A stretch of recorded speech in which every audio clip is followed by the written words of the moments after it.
Hello friends, मैं संदीप तिवारी पंकज आप सभी का बहुत बहुत स्वागत करता हूं अपने यूट्यूब चैनल अवध कंप्यूटर ज्ञान में।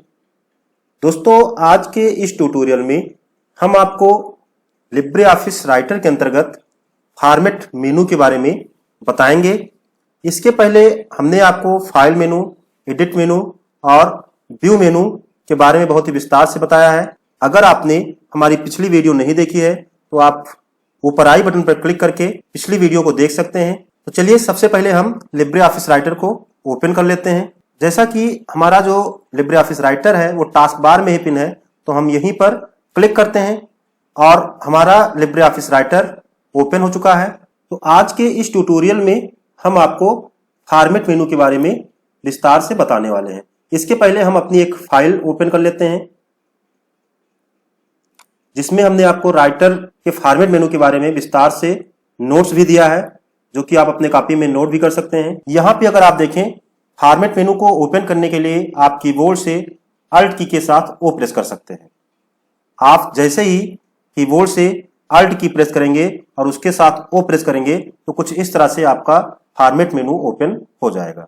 आप चाहें तो कीबोर्ड से फॉर्मेट मेनू पे क्लिक करके भी फॉर्मेट मेनू को ओपन कर सकते हैं। फॉर्मेट मेनू होता क्या है? फॉर्मेट का अर्थ होता है सजावट करना। किसी टेक्स्ट को खूबसूरत व आकर्षक बनाने के लिए इस मेनू का उपयोग किया जाता है। इसके अंतर्गत विभिन्न ऑप्शंस भी हैं जो कि निम्नलिखित हैं। तो इसमें सबसे पहले हमारा आता है टेक्स्ट। टेक्स्ट में हम बोल्ड पे क्लिक करेंगे तो क्या होगा, टेक्स्ट हमारा बोल्ड हो जाएगा। लेकिन इसके लिए सबसे पहले हमें टेक्स्ट को सेलेक्ट करना पड़ेगा। तो हम टेक्स्ट को सेलेक्ट कर लेते हैं, फॉर्मेट पे चलते हैं, टेक्स्ट में गए और बोल्ड पर क्लिक करेंगे। तो जैसे ही बोल्ड पर क्लिक करेंगे हमारा टेक्स्ट बोल्ड हो जाएगा। और ये जो है आप कीबोर्ड के माध्यम से Ctrl+B के माध्यम से भी कर सकते हैं। तो चलिए हम क्लिक करते हैं। आप देखेंगे यहाँ पे हमारा जो टेक्स्ट था वो बोल्ड हो गया है। अगर इसको हटाना है तो आप पुनः जो है फॉर्मेट पे आइए, टेक्स्ट पे जाइए, बोल्ड पर क्लिक कर दीजिए, ये जो है हट जाएगा। इससे अगर आप शॉर्टकट की के द्वारा करना चाहें, कीबोर्ड के द्वारा करना चाहें, तो हमारा जो माउस पॉइंटर है यहीं पे है, हम कंट्रोल के साथ बी दबाते हैं, ये हमारा बोल्ड होता है। और एक बार हम पुनः कंट्रोल के साथ बी दबाएंगे तो ये जो बोल्ड था वो हट जाएगा। तो इस तरह से टेक्स्ट को बोल्ड करने के लिए हम फॉर्मेट में टेक्स्ट में जाके बोल्ड पे क्लिक करते हैं या कंट्रोल के साथ बी प्रेस करते हैं तो हमारा टेक्स्ट बोल्ड हो जाता है। यानी जब हमको कोई हेडिंग वगैरह बनानी होती है तो उसको हम बोल्ड करते हैं। जैसे ये टेक्स्ट है, इसको हम सेलेक्ट करें और यहाँ पे अगर आप देखें तो इस समय ये बोल्ड है, ऑलरेडी बोल्ड है। अगर आप बी पे देखें तो यहाँ पे ये बोल्ड है ऑलरेडी। अब इसको अगर आप बोल्ड हटाना चाहते हैं इसका, तो आप यहीं पे क्लिक करिए तो ये देखो यहाँ से इसका जो बोल्ड था वो हट गया है। हम पुनः क्लिक करें तो फिर से बोल्ड हो जाएगा। यही चीज अगर हम कीबोर्ड से Ctrl+B करें तो भी हट जाएगा और लग जाएगा। तो इस तरह से आप टेक्स्ट को बोल्ड करने के लिए इसका प्रयोग करते हैं। अगला इसमें इटैलिक है, यानी अगर आप शब्द को तिरछा करना चाहते हैं, यानी वर्ड को आप तिरछा करना चाहते हैं तो आप इसका प्रयोग करेंगे। जैसे ये इटैलिक है, हम इसी को सिलेक्ट कर लेते हैं और इसके बाद फॉर्मेट पे गए और इटैलिक पे जैसे ही हम क्लिक करेंगे ये हमारा तिरछा हो जाएगा। पुनः इसको जो है सीधा करना है, पुनः हम फॉर्मेट में जाके इटैलिक पे क्लिक करेंगे तो ये जो है तिरछा इसका जो है हट जाएगा। और इसको हम कीबोर्ड से करना चाहें तो कंट्रोल के साथ आई से भी कर सकते हैं। एक बार हम प्रेस करेंगे तो ये लग जाएगा, एक बार पुनः कंट्रोल के साथ आई प्रेस करेंगे तो इसका जो इटैलिक है वो हट जाएगा। इसके बाद जो हमारा अगला है अंडरलाइन, यानी टेक्स्ट को अंडरलाइन करने के लिए, यानी आपके शब्द के नीचे आप लाइन चाहते हैं तो आप अंडरलाइन कर सकते हैं। आप अगर यहाँ पे देखें तो यहाँ पे भी बोल्ड, इटैलिक और अंडरलाइन आपको मिल जाता है। आप यहीं से डायरेक्ट इसको अंडरलाइन कर सकते हैं, या आप फॉर्मेट पे जाएं, टेक्स्ट पे जाएं और यहाँ पे सिंगल अंडरलाइन यानी एक लाइन जो आएगी आप यहाँ से कर सकते हैं। कंट्रोल के साथ यू से भी आप अंडरलाइन लगा सकते हैं और हटा सकते हैं। अगर आप इसमें डबल अंडरलाइन चाहते हैं तो आपको क्या करना है, फॉर्मेट पे आइए, टेक्स्ट पे आइए और डबल अंडरलाइन, और इसका शॉर्टकट की Ctrl+D है। आप Ctrl+D प्रेस करिए या यहीं पे क्लिक कर दीजिए तो आप देखेंगे टेक्स्ट में आपके डबल लाइन आ जाएगी। तो यहाँ पे आप देख सकते हैं, हम पुनः इसको सेलेक्ट करते हैं और कंट्रोल के साथ D प्रेस करते हैं तो ये हट गया। पुनः कंट्रोल के साथ D प्रेस करेंगे तो ये अंडरलाइन डबल लग जाएगी। कंट्रोल के साथ D प्रेस करेंगे, इसको हटाएंगे और कंट्रोल के साथ U प्रेस करेंगे तो आप देखेंगे सिंगल अंडरलाइन हो जाएगी। तो हम इसको हटा देते हैं।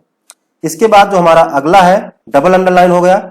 इसके बाद स्ट्राइक थ्रू, यानी आप टेक्स्ट के बीचों बीच अगर जो है लाइन खींचना चाहते हैं, यानी टेक्स्ट को कट दिखाना चाहते हैं, जैसा कि हमने आपको यहाँ पे बताया, सिलेक्ट किए गए टेक्स्ट को बीच से काटने के लिए इसका उपयोग किया जाता है। इसका उपयोग ऐसे स्थान पर किया जाता है जहां पर हमें गलती दिखानी होती है। जैसे यहाँ पे हमने RS 25 लिखा था लेकिन RS 20 होना चाहिए, तो हम यहाँ पे RS 25 को कट दिखाते हैं और यहाँ पे हम पुनः लिख देते हैं। तो अर्थात वस्तु का मूल्य 25 से घट के 20 हो गया है। तो इस तरह से जब आपको दिखाना होगा तो आप इसका प्रयोग करेंगे। और इसको हटाने के लिए, लगाने के लिए स्ट्राइक थ्रू यहां से क्लिक करके भी कर सकते हैं आप। देखिए हट गया, पुनः हम क्लिक करते हैं तो लग गया। और आप चाहें तो फॉर्मेट पे जाएं, टेक्स्ट पे जाएं और यहाँ पे स्ट्राइक थ्रू पे क्लिक कर दीजिए तो भी ये हट जाएगा। लगाना है, फॉर्मेट पे जाइए, टेक्स्ट पे जाइए, स्ट्राइक थ्रू पे क्लिक कर दीजिए, आपके टेक्स्ट के बीचों बीच लाइन आ जाएगी। तो इस तरह से आप स्ट्राइक थ्रू का प्रयोग कर सकते हैं। अगला हमारा है ओवरलाइन। ओवरलाइन का मतलब होता है, जैसे अंडरलाइन में क्या हुआ था, अंडरलाइन में हमारे टेक्स्ट के नीचे लाइन आई थी, जबकि ओवरलाइन में क्या होगा, हमारे टेक्स्ट के ऊपर लाइन आएगी। जैसे हम इसको सेलेक्ट कर लेते हैं, फॉर्मेट पे गए, टेक्स्ट पे गए और ओवरलाइन पे क्लिक करेंगे, आप देखें ऊपर जो है लाइन आ गई है।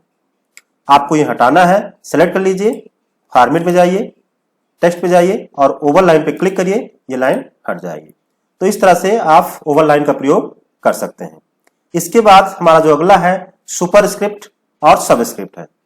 सेलेक्ट किए गए टेक्स्ट को बेस लाइन के ऊपर यानी घात के रूप में करने के लिए इसका उपयोग किया जाता है। जैसे आप लिखना चाहते हैं a+b², तो अगर आप वैसे लिखेंगे इसे तो हम लिखकर दिखाते हैं आपको। हम ब्रैकेट लगाते हैं, a लिखते हैं प्लस b ब्रैकेट बंद और 2। तो अगर हम वैसे लिखते हैं तो कुछ इस तरह से लिख जाएगा, लेकिन इसको हमें घात के रूप में लगाना है। तो इसके लिए क्या करना होगा, इसको हम सेलेक्ट कर लेते हैं और सेलेक्ट करने के बाद फॉर्मेट में जाएं, टेक्स्ट में जाएं और सबस्क्रिप्ट पे क्लिक करें या कंट्रोल के साथ control plus shift plus P press करें तो ये घात के रूप में ऊपर लग जाएगा। तो हम इस पर क्लिक कर देते हैं, अगर आप देखें तो ये लग गया है। अब इसको हम पुनः सेलेक्ट करें, हटाना हो तो कंट्रोल शिफ्ट P करें तो ये हट जाएगा और पुनः कंट्रोल शिफ्ट P प्रेस करें तो ये लग जाएगा। तो इस तरह से आप लगा सकते हैं। अब इसके आगे हमको कोई चीज लिखना है तो हम लिखेंगे, लेकिन होगा क्या कि वो जो है ऊपर ही लिख जाएगा। तो इसके लिए क्या करना होगा, यहाँ पे अगर आप देखें तो ये हाईलाइट है, यानी इस समय सुपरस्क्रिप्ट चालू है। तो इसको हमको क्या करना होगा, इसको डिजेबल करना होगा, यानी इसको बंद करना होगा। यहाँ से आगे लिखना है तो हमको बंद करना होगा। तो हम इस पे यहाँ पे क्लिक कर देंगे। अब जब हम लिखेंगे तो हमारा जो टेक्स्ट है वो नॉर्मली लिख जाएगा। तो इस तरह से हम पुनः इक्वल लगाते हैं और a², तो वैसे हम 2 लिखेंगे तो कुछ इस तरह से लिख जाएगा। तो हमको क्या करना है, इसको ऊपर लगाना है, यानी घात के रूप में लगाना है। तो एक ऑप्शन हमने आपको बताया कि हम लिख दें उसके बाद सेलेक्ट करें तो लग जाएगा। दूसरा है कि हम पहले ही यहाँ पे क्लिक कर दें। अब हम 2 लिखेंगे तो ये ऊपर ही जाएगा। और हमको प्लस लिखना है तो हम पुनः एक बार इसको हटा देंगे, नहीं तो हमारा ऊपर ही प्लस जाएगा। अब हम प्लस लिखेंगे और पुनः B लिखेंगे। इसके बाद फिर क्या करेंगे, यहाँ पे हम क्लिक कर देंगे और 2 लिखेंगे। तो इस तरह से हमारा सुपरस्क्रिप्ट लग गया। ऐसे ही सबस्क्रिप्ट है। सबस्क्रिप्ट में इसका उल्टा होता है, इसमें जो है नीचे लगता है। जैसे यहाँ पे हम C लिखे और हमको लिखना है 6, तो वैसे 6 लिखेंगे तो ऊपर ही जाएगा। हमको नीचे ले जाना है तो क्या करना है कि हम या तो 6 लिखें और इसको सेलेक्ट कर लें। अब इसके बाद हम सबस्क्रिप्ट पे क्लिक कर दें, यहाँ पे क्लिक करें तो ये नीचे चला जाएगा। यही चीज आप फॉर्मेट मेनू में जाए, टेक्स्ट में जाए और control plus shift plus B करें या यहाँ पे क्लिक कर दें तो भी ये नीचे हो जाएगा। यानी सेलेक्ट कर लें, कंट्रोल शिफ्ट और B प्रेस करने से ये लगेगा और हटेगा। तो इस तरह से आप सब स्क्रिप्ट का भी प्रयोग कर सकते हैं। इसके बाद हमारा जो अगला आता है वो है शैडो। शैडो में क्या होगा, सेलेक्ट किए गए टेक्स्ट पर छाया डालने के लिए इसका उपयोग किया जाता है। अभी ये टेक्स्ट देखें तो आपको वैसे दिख रहा होगा, लेकिन अगर इसको हम सेलेक्ट कर लें और उसके बाद फॉर्मेट पे जाएं, टेक्स्ट पे जाएं और शैडो पे क्लिक करेंगे तो क्या होगा कि हमारा ये जो टेक्स्ट है इसमें आपको हल्की सी जो है छाया दिखेगी। आप यहाँ पे देखें, ये जो है हमको हल्का इसमें नीचे जो है आपको छाया दिख रही होगी, आप यहाँ पे देख सकते हैं। हम इसको पुनः सेलेक्ट करते हैं, फॉर्मेट पे गए, टेक्स्ट पे गए और इसको हम हटाते हैं तो आपको कुछ इस तरह से दिखेगा। इसके बाद हमारा अगला आता है आउटलाइन। आउटलाइन में क्या होता है, सेलेक्ट किए गए टेक्स्ट की केवल आउटलाइन को देखने के लिए इसका उपयोग किया जाता है। अगर ऊपर टेक्स्ट देखें तो ये हमारा जो टेक्स्ट है ये बिल्कुल आपको पूरा कलर में दिख रहा है, फुल कलर में है। जबकि आउटलाइन में क्या है, आउटलाइन में अगर आप देख रहे होंगे तो यहाँ पे केवल आउटलाइन है, बीच में कोई कलर नहीं दिख रहा है। तो अगर आप अभी क्या है, अभी ये आउटलाइन इसमें लगा हुआ है, हम इसको सेलेक्ट कर लिए हैं, फॉर्मेट में जाते हैं, टेक्स्ट पे जाते हैं और आउटलाइन पे क्लिक करेंगे। जैसे ही क्लिक करेंगे ये नॉर्मल टेक्स्ट के रूप में हो जाएगा जो कि पहले था। अब हमको इसमें आउटलाइन लगाना है तो हम क्या करेंगे, फॉर्मेट में जाएंगे, टेक्स्ट में जाएंगे और आउटलाइन अगर हमको देखना है तो हम इस पर क्लिक करेंगे और इस तरह से ये हमारा जो टेक्स्ट है वो आउटलाइन में हो जाएगा। इसके बाद हमारा जो अगला है इंक्रीज साइज, यानी आप फॉन्ट की साइज को, टेक्स्ट साइज को बड़ा करना चाहते हैं तो आप शॉर्टकट तरीका भी अपना सकते हैं। इसके लिए कंट्रोल के साथ आप ये वाला ब्रैकेट यूज करेंगे। कंट्रोल के साथ आप ये ब्रैकेट यूज करेंगे तो आपका टेक्स्ट जो है कीबोर्ड के माध्यम से बड़ा या छोटा हो जाएगा। हम आपको करके दिखाते हैं। कंट्रोल के साथ हम ये वाला ब्रैकेट प्रेस करेंगे तो ये बड़ा होगा, और अगर हम दूसरा ब्रैकेट जो है इसके बगल वाला प्रेस करेंगे तो टेक्स्ट हमारा छोटा होगा। आप देख सकते हैं। तो इस तरह से आप टेक्स्ट को इंक्रीज या डिक्रीज कर सकते हैं। इस वाले ब्रैकेट से आप डिक्रीज करेंगे और इस वाले ब्रैकेट से आप क्या करेंगे, इंक्रीज करेंगे। इसके बाद हमारा जो अगला ऑप्शन है अपर केस। अपर केस यानी अगर आप टेक्स्ट को अपर केस में करना चाहते हैं, यानी कैपिटल लेटर में करना चाहते हैं, तो आप क्या करिए, आप टेक्स्ट को सेलेक्ट कर लीजिए। जैसे अभी हम इसको फॉर्मेट में जाते हैं और इसको कर देते हैं लोअर केस में। अभी लोअर केस है, हमने मान लीजिए लोअर केस में लिखा था, स्मॉल लेटर में लिखा था, लेकिन हम इसको चाहते हैं कि हमने भले ही स्मॉल लेटर में लिखा लेकिन ये कैपिटल में हो जाए, हमको लिखना ना पड़े। तो इसके लिए हमको क्या करना है, फॉर्मेट मेनू में जाएंगे, टेक्स्ट पे जाएंगे और अपर केस पर क्लिक कर देंगे। जैसे ही हम क्लिक करेंगे देखिए हमारा जो टेक्स्ट है वो भले ही हमने स्मॉल में लिखा लेकिन ये कैपिटल में हो गया। ऐसे लोअर केस में क्या होगा, लोअर केस में अगर आपका टेक्स्ट कैपिटल में है, जैसा कि ये टेक्स्ट अभी कैपिटल में है आप देख रहे होंगे, और इसको हम चाहते हैं स्मॉल में हो जाए, तो आपको क्या करना है, आपको फॉर्मेट में आना है, टेक्स्ट पे जाना है और लोअर केस पे क्लिक करना है। जैसे ही आप लोअर केस पे क्लिक करेंगे आपका टेक्स्ट स्मॉल में हो जाएगा। हम पुनः इसको कैपिटल में कर देते हैं, फॉर्मेट में गए, टेक्स्ट और अपर केस। इसके बाद हमारा अगला आता है साइकिल केस। साइकिल केस का जो शॉर्टकट की है वो शिफ्ट प्लस F3 है और MS वर्ड में ये विकल्प चेंज केस के नाम से जाना जाता है।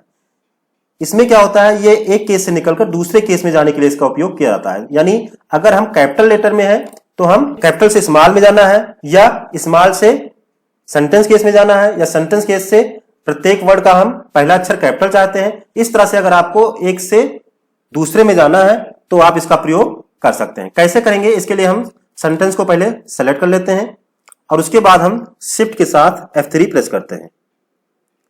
एक बार हमने प्रेस किया तो आप देखें यहां पे सारा का सारा स्मॉल हो गया। दूसरी बार हमने प्रेस किया तो यहां पे प्रत्येक शब्द का पहला अक्षर कैपिटल हो गया।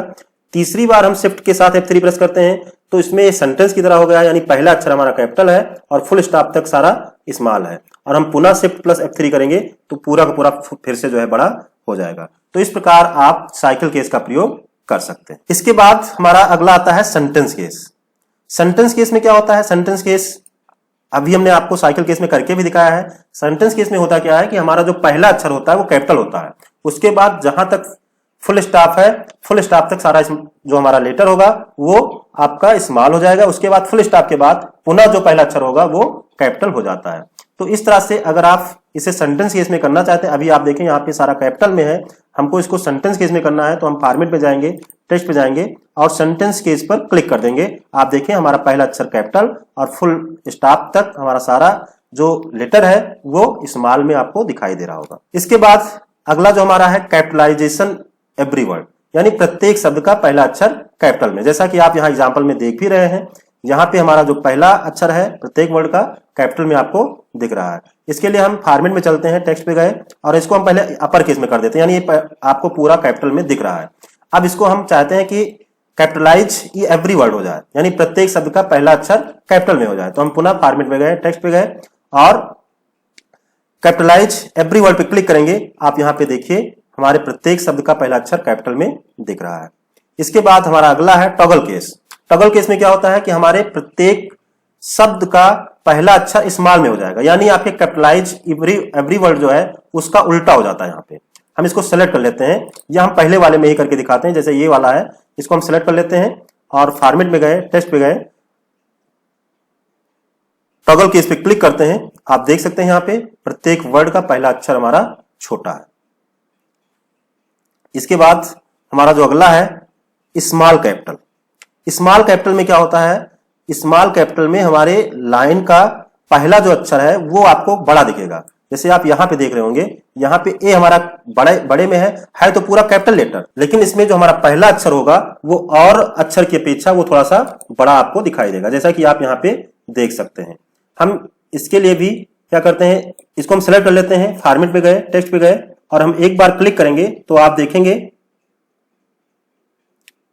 स्मॉल कैपिटल, यानी अभी तो ये आपको नॉर्मल दिख रहा है, लेकिन हम इसमें फॉर्मेट पे गए और पुनः टेक्स्ट पे क्लिक किए। अब आप देखेंगे कि यहाँ पे हमारा जो है तो सारा कैपिटल लेटर में ही, लेकिन ये ए जो है और अक्षर की बजाय ये थोड़ा आपको बड़ा दिख रहा होगा। तो ये हो गया आपका स्मॉल कैपिटल। इसके बाद हम चलते हैं नीचे स्पेसिंग में।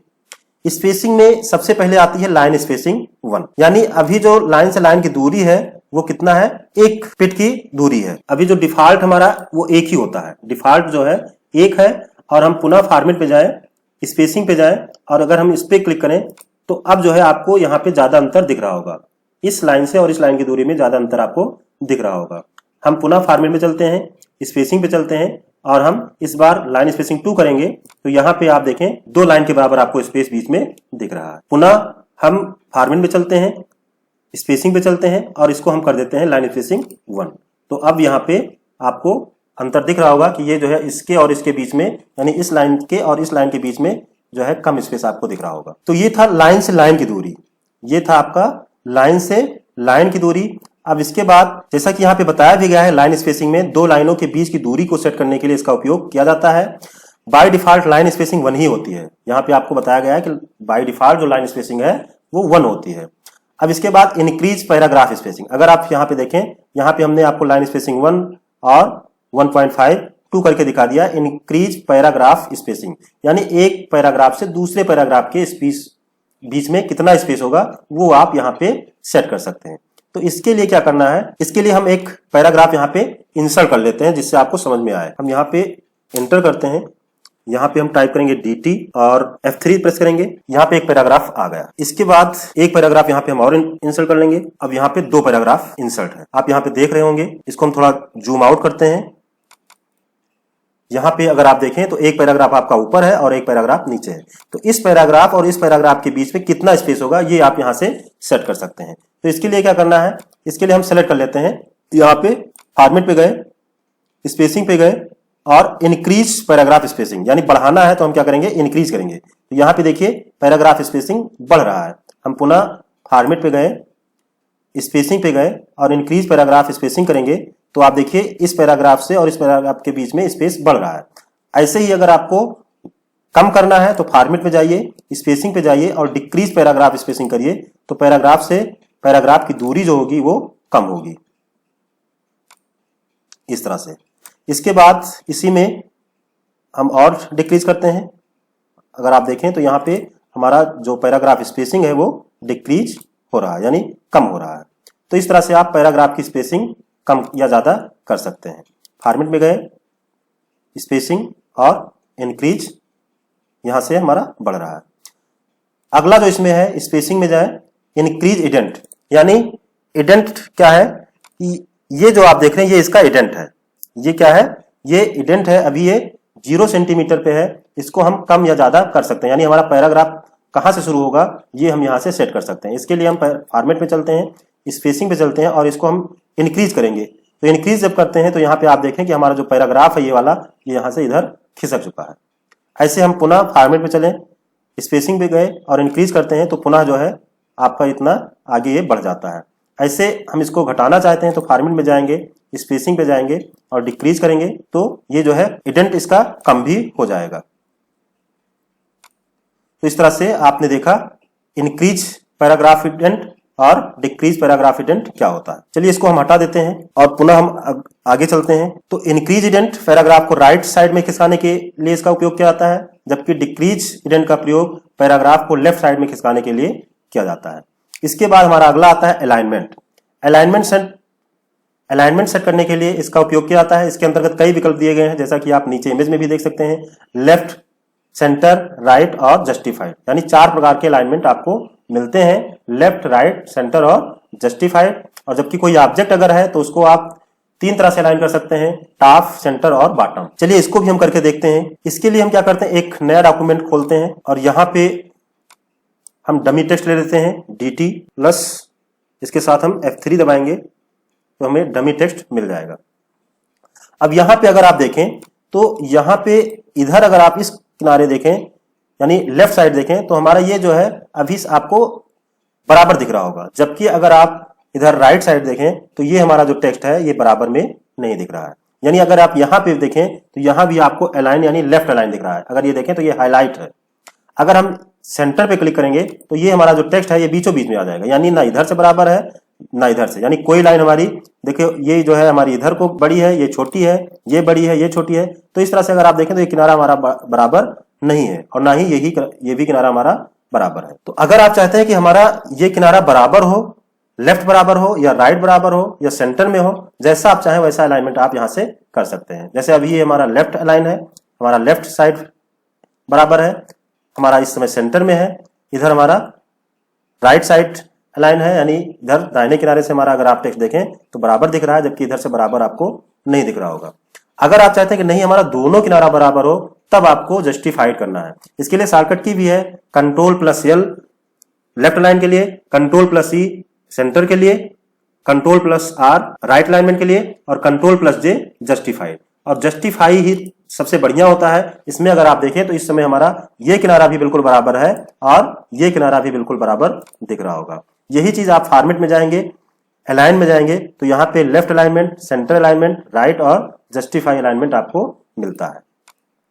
तो दोस्तों आपको समझ में आया होगा कि ये अलाइनमेंट क्या होता है और हम कैसे इसका प्रयोग करते हैं। आप जब भी कोई डॉक्यूमेंट बनाएं तो लगभग उसको जस्टिफाई ही रखें, जिससे आपका दोनों किनारा बराबर हो और देखने में अच्छा लगे। इसके बाद इसको हम हटा देते हैं। इसके बाद अगला इसी में है टॉप।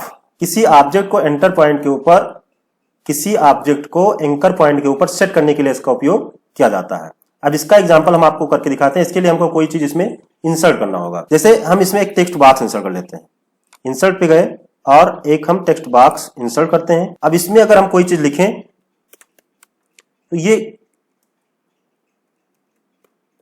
इसमें क्या है कि इसमें टेक्स्ट हमारा ऊपर लिख जाता है। हम इसको सेंटर में चाहते हैं तो हम सेंटर में करने के लिए क्या करेंगे, फॉर्मेट में जाएंगे, अलाइन टेक्स्ट में जाएंगे और सेंटर पे क्लिक करेंगे। अब ये देखिए हमारा सेंटर में हो गया है। अब इसको अगर आप देखें तो इस साइड में है, इसको बीच में चाहते हैं तो बीच में जाने के लिए आप सेंटर अलाइनमेंट का प्रयोग करें। तो इस तरह से आप इसको सेंटर में भी कर सकते हैं।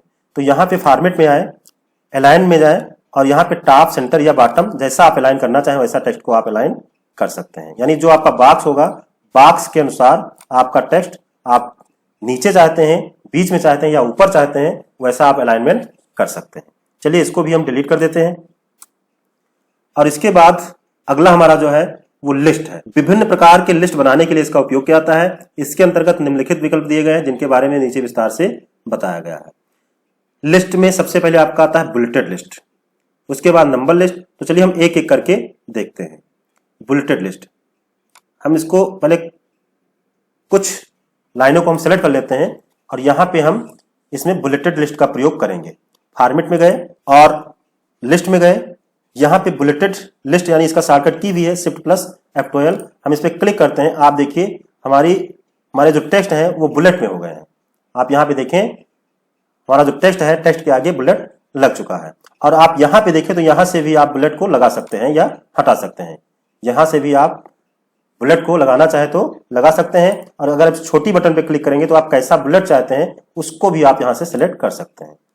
इस तरह का बुलेट आपको चाहिए या आप इस तरह से चाहते हैं, जैसा बुलेट आप चाहे वैसे बुलेट आप जो है यहाँ पे लगा सकते हैं। मोर बुलेट पे जाके और अधिक जो है बुलेट आपको मिल जाएंगे। तो यहां से आप कोई भी बुलेट सिलेक्ट करके लगा सकते हैं। हटाना है तो आप यहीं से क्लिक कर दीजिए, वो हट भी जाएगा, लेकिन इसके लिए सिलेक्शन जरूरी है। इसके बाद अगला हमारा आता है फॉर्मेट में, लिस्ट में नंबर लिस्ट, यानी बुलेट के बजाय अगर आप नंबर लिस्ट चाहते हैं तो आप नंबर लिस्ट पे क्लिक कर दीजिए। आप देखेंगे यहाँ पे नंबर 1, नंबर 2, नंबर 3 इस तरह से आप नंबरिंग की लिस्ट आ गई है। इसमें भी आपको कई तरह के नंबर मिल जाएंगे। आप यहाँ पे क्लिक करिए, यहाँ पे 1 2 3 इस तरह से चाहते हैं या इस तरह से, जैसा आप चाहें, रोमन में चाहते हैं, स्मॉल ABC, जैसा आप चाहें वैसा आप यहाँ से लगा सकते। आप यहाँ पे देखें 1 2 3 4 इस तरह से नंबरिंग हो गई है। हम पुनः फॉर्मेट में चलते हैं, लिस्ट पे गए और इसके बाद अगला जो आता है डिमोट 1 लेबल। अब हम क्या करेंगे, फॉर्मेट में चलेंगे, लिस्ट पे गए, डिमोट 1 लेबल। तो डिमोट 1 लेबल हम करते हैं तो आप यहाँ पे देखें, यहां से ये जो है इधर को खिसक गया है और यहाँ पे इसकी नंबरिंग भी चेंज हो गई है, यानी 2 में नंबर 1 यहाँ पे लिस्ट आ गई है। ऐसे हम पुनः डिमोट करेंगे, फॉर्मेट में चलेंगे, लिस्ट पे और डिमोट 1 लेबल और करेंगे। तो इस तरह से आप डिमोट वन लेवल कर सकते हैं, या प्रमोट करेंगे तो आप पुनः आगे की ओर आएंगे। फॉर्मेट पे गए, लिस्ट पे और प्रमोट वन लेवल, पुनः फॉर्मेट, लिस्ट और प्रमोट वन लेवल। तो आप यहाँ पे देखिए, यहाँ पे पुनः इस 1 2 3 का नंबरिंग हमारा चालू हो गया। इसके बाद अगला जो है फॉर्मेट लिस्ट और डिमोट वन लेवल विथ सब पॉइंट, यानी हम इस पे क्लिक करते हैं। आप देखें यहाँ पे हमारा सब पॉइंट के साथ जो है यहाँ पे डिमोट हो चुका है। यहाँ पे 1 2 3 है, जबकि ये हमारा जो नंबरिंग था ये चेंज हो गया। हम कंट्रोल जेड करते हैं और आप देखिए ये 3 नंबर था, जबकि जब हम डिमोट करते हैं तो ये 1 में चेंज हो जाता है। इसके बाद अगला इसमें है